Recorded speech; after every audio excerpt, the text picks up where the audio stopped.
Sustainability is the future. I think it's not really a matter of when we're going to fix the environment, it's an issue of how.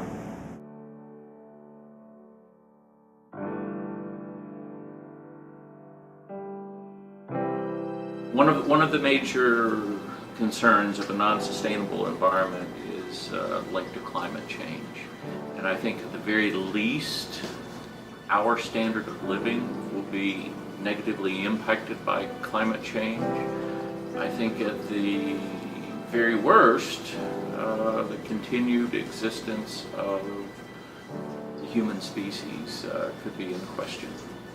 Converting our conventional power purchases to 100% renewable energies. That instant torque is addictive. Acceleration, it's always fun, it never gets old. Torque that's available instantaneously right off the line.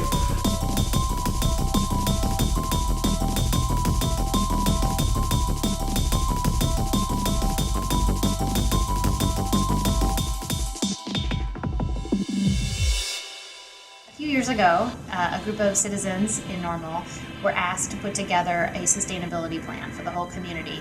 And the effort grew to the point that it involved well over 100 people, many of whom were from Bloomington as well, because it doesn't really matter what your political boundary is when it comes to the environment. We're kind of all in it together. So they came up with a plan, and part of their plan said that sustainability isn't just about, the environment, the air, land, water, the parts we always think of.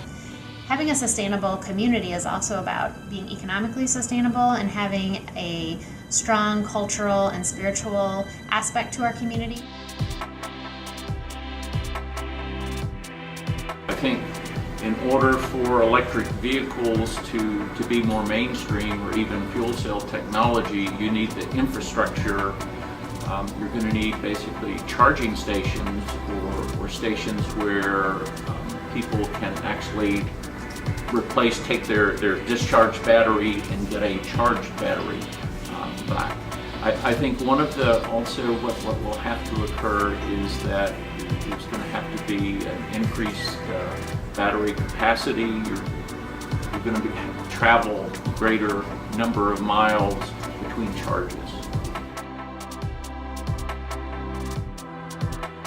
CSA is a community-supported agriculture, and so it's this idea that you invest into a farmer, and every week or every 2 weeks you receive vegetables or whatever the produce is that you are paying for, but you also are taking a little bit of a risk with that farmer. So we know that farming doesn't always pan out quite as beautifully as, say, the Walmart grocery store.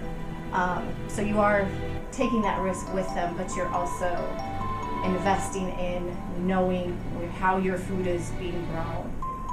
You know that you are getting quality food and helping the local agriculture and the local economy. We're trying to make our house very energy efficient, so we've done things like we've switched out the windows to energy efficient windows, switched our light bulbs out to energy efficient light bulbs. We put solar panels on our house a couple of years ago, and then we have plans in the future to add additional solar panels and add geothermal heating to the house. And then on top of that, I grow a garden. Our solar panels that we had installed in November were just turned on. Our electric company just installed our new meter, and we're producing electricity at home, and it's wonderful. I'm a hardcore recycler. I probably throw out a garbage bag, a 13-gallon bag of garbage once a month. I drive an electric vehicle. In better weather, I'll ride a bike or walk.